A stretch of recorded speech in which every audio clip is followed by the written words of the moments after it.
To survive as a farmer in Nigeria, it be things.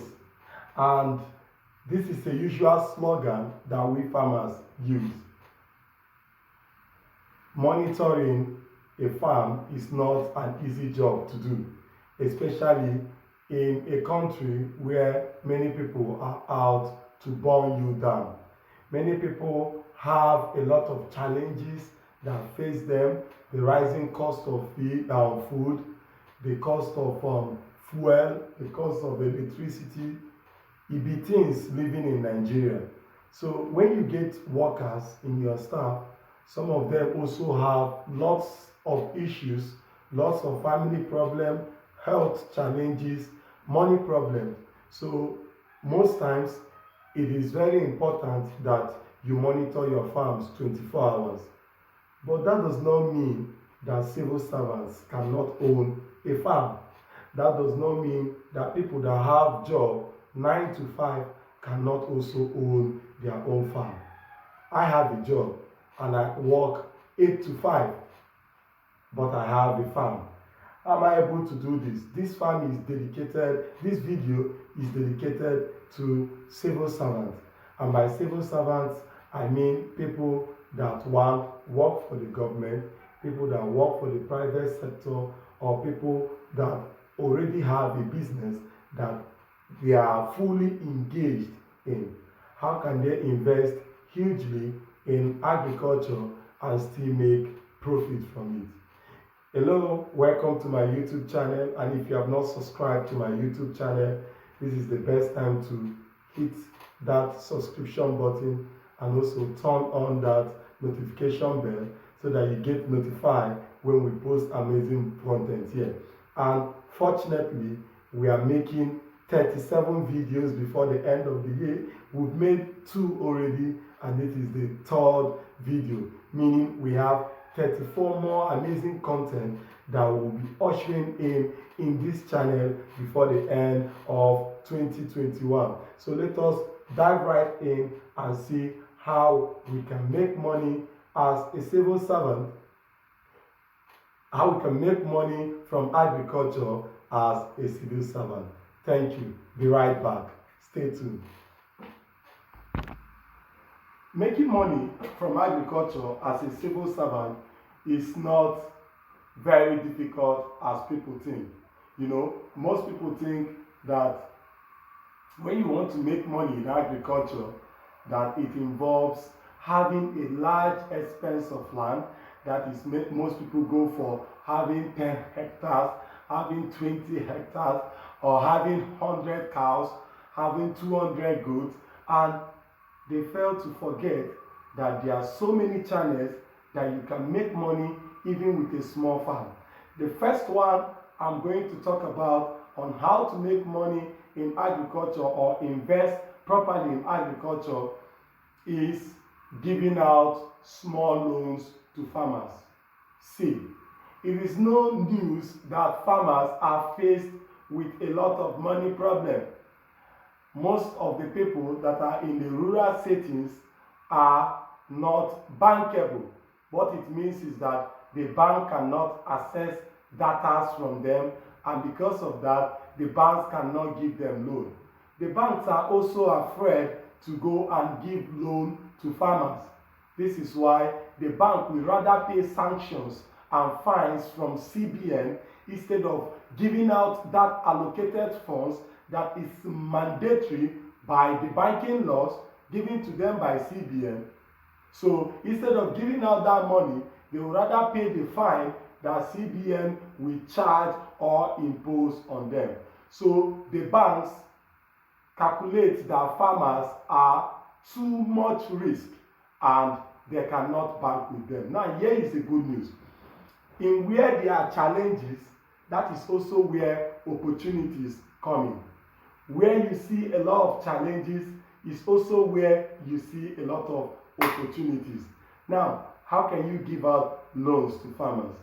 In the north here, I don't know whether it is applicable also in the south or in the west, but in the north here, what we do is that during the planting season, it doesn't matter the crop. It can be yam, it can be maize, It can be fish, rice, and or benefit. So what happens is that there is an amount that you give to a farmer. For instance, you might say, okay, I am giving out 5,000 naira as a loan to a farmer. Now this farmer is going to use this 5,000 naira and cultivate his land. And when he harvests the crop, he's going to give you 1 bag. Remember, this 5,000 naira that I'm saying right now is only an assumption. So there are prices that is tagged to it. Like the recent one, they are harvesting rice now. But the money people paid for a bag of rice as loan is 10,000 naira. Meaning that if you give a farmer 100,000 naira, at the end of the farming season, he is going to give you 10 bags of rice. Now, you don't need to be the one cultivating the rice. You don't need to be the one weeding the rice. You don't need to be the one guiding the rice against herdsmen or whatever. You are just there to collect your money. And this is usually done in a cooperative setting. So most times the money is saved because there is a team leader that have the job of collating, that is, they intergarant themselves. So this one, Mr. Musa garant for Mr. Yakubu, Mr. Yakubu garant for Moses, Mr. Moses garant for Musa, and it is just like a pyramid. So they are together, and at the end of the day, they find a way of bringing the rice to give the people that get them out the loan. But wait a minute, you might say, is it not the federal government that have been disbursing a lot of funds to farmers and the farmers are not paying?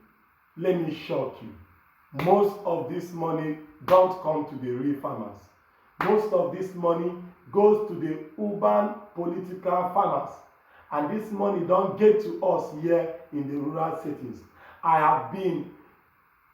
We started Odis Ranch for 4 years right now. And there have been zero government intervention in Odis Ranch. Zero, completely 0%. We have one of, or if not the biggest ranch here in Lafia, the capital of Nasarawa State, but we have zero support, zero. Well, I've reached out to them. Some of them have even come to the farm from the ministry, NISA, they have come, agriculture, Minister of Agriculture, but at the end of the day, it's all political stories. So, hey, most of those money you hear that they disburse to farmers don't come to us, okay? It don't come to us. So, giving out loans to farmers is one way a civil servant can make money even when he have his 9 to 5 to do. The second way a civil servant can make money from agriculture is having a demonstration farm. Having a demonstration farm. Now, especially people that are in the south, they wonder, how can I start up a farm? The cost of land is very huge and I cannot leave my job and be going inside the creeks in order to go and monitor my farm. It's a dead on arrival business. And I want to tell you this, you don't need to leave your house to start a demonstration farm. Every day, almost every day, I get mails, calls, and WhatsApp messages from people, especially in the south, that want to start up their own farm. They are making inquiries. Can we come for training in your goat farm? Can we get goats from the north down to you? How can we mix feed and the goats will eat properly? How can I start a fish farm? Hey, how can I reduce mortality in my poultry and all that? Many people want to learn how they can farm. And civil servants like building a house and buying luxury car. It is not a bad idea because who come this life to come suffer? Nobody. So it is good for you to chop life. Even Solomon talk am say chop life, enjoy while you dey young, so that you go reap the benefit of your hustle, abi. But when you dey try to build that house, it also makes sense make you leave space for the backyard for a small demonstration farm, and that demonstration farm e go pay you money even when you no comot for your house.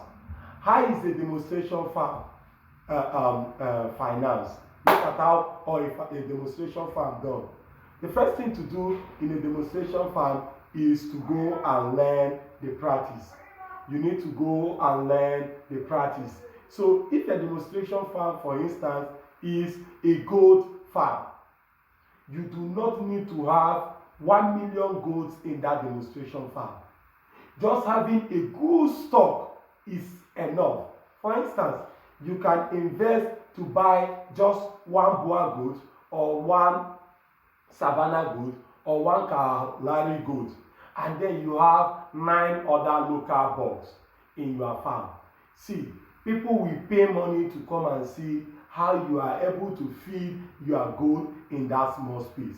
For those that have a land that is even up to 2 plots or 3 plots, you can start a mixed farm where in one side of the place you have just 1 pond or 2 ponds of fish, a fish pond that have just like 500 or 1000 capacity. Then you channel the water that you are getting from that fish pond to a garden where you grow small ugu in that garden. Then on another side, you have a small place where you have 2 cattle, 1 male and 1 female, and you normally milk them and they stay together, you feed them there. On another side, you have 3 pigs, 1 male, 2 female, and they stay there. You know, you just have rabbit, you have a little bit of snail in the same piece of land.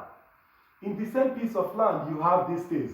Hey, people will pay you huge money to come to that farm to see how you are able to manage this urban farm.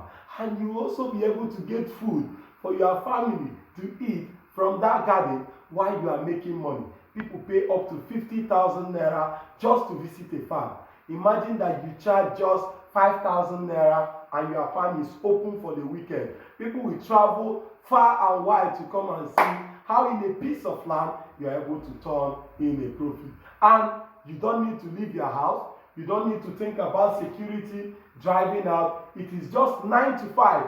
And when you wake up in the morning by 5 a.m., you concentrate on feeding your animals. And when you come back by 5 p.m., you also concentrate on feeding them. So you are not leaving anything. You are not losing anything. You are just making money.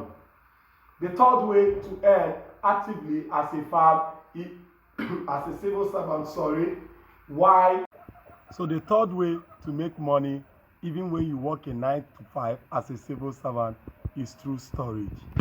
You know, many people see storage as a crude business. I, for one, also see it as being crude. You know, there's already a lot of suffering in Nigeria, and when you hoard products for people to pay more, some people have some moral issues about that. But the truth is this: even the farmers have to wait for the prices to appreciate for them to be able to make profit. As of the time when the goods or the produce is being harvested, it is usually hard to break even from the high cost of fertilizer, from the high cost of manual labor, because most of these farms go into manual labor. So it is very hard for them to break even. So they have to wait for some time in order for them to make profit. So storage business is one way, without lifting a finger, that people that are in the agricultural that have a 9 to 5 job can make money from this agricultural business. Earlier this year, when egusi was being, that's melon, was being harvested, the prices was between 29,000 to 33,000 per bag. But as of the last time I checked, egusi is already over 70,000 naira. That is over 100% return on investment within a period of 4 months. Now, rice is being harvested and a paddy bag is about 20,000 naira for the bag. But before the end of March or February, it might hit up to 40 to 50,000 naira. And this is because our production rate is low. Our production rate is low, and we also have a growing population to attend to. Not to talk about Beneseed that is oily. In fact, it is one of the hardest storage to do is Beneseed, because once the Chinese know that you have Beneseed in your house, that's all.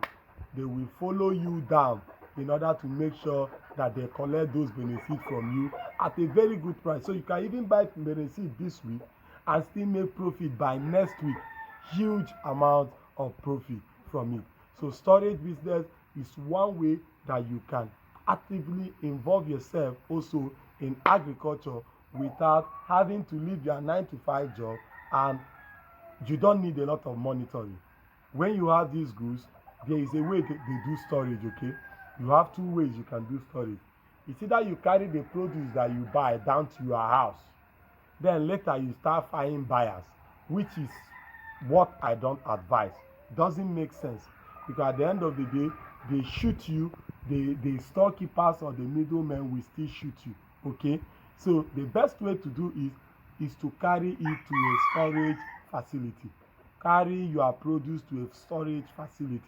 They don't normally charge you any money till the day you want to sell, and it is usually about 500 to 1,000 naira per bag. So let's assume that you are buying 10 bags of Beneseed now. If you take the 10 bags of Beneseed to a storage facility, they are going to keep it for you, and then they will be calling you often to tell you, hey, Oga, somebody come price 40,000, make we sell. Oga, somebody come price 5,000, make we sell. So people normally come to the storage facility, especially commodity buyers, people that big companies that come in to trade commodity. One of the first place they go to is storage facility. So if you have your grains are stored in a storage facility, you have the opportunity of getting buyers that you don't even know. So immediately your account is being credited, you can allow them to carry. Then you now pay the service charge of like, I think 500 to 1,000 naira, depending on your location and depending on the storage place that you are using. We have it scattered all over here where I'm staying in Nasarawa State, and it is mostly private owned. So we have learned 3 ways for us to involve or invest in agriculture without us needing to lift a finger. Number 1 is giving out loan to farmers. You don't need to give out loan to a farmer in Nasarawa while you are in debt if you have trust issues. In debt, there are things that are being farmed near you. You can choose farmers that are close to you, and you can also be going to monitor the farm so that it can give you an emotional boost.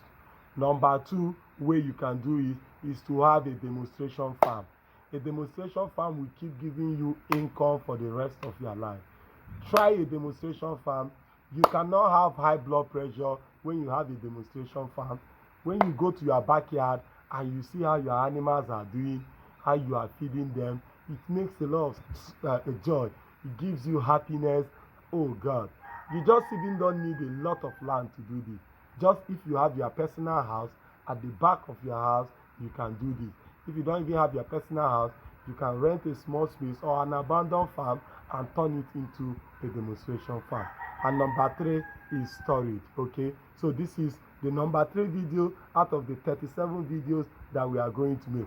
Thank you very much for staying tuned to this channel, and until I come your way again with the number 4 video, my name is Odi Simeon and I am the Profitable Farmer. Bye.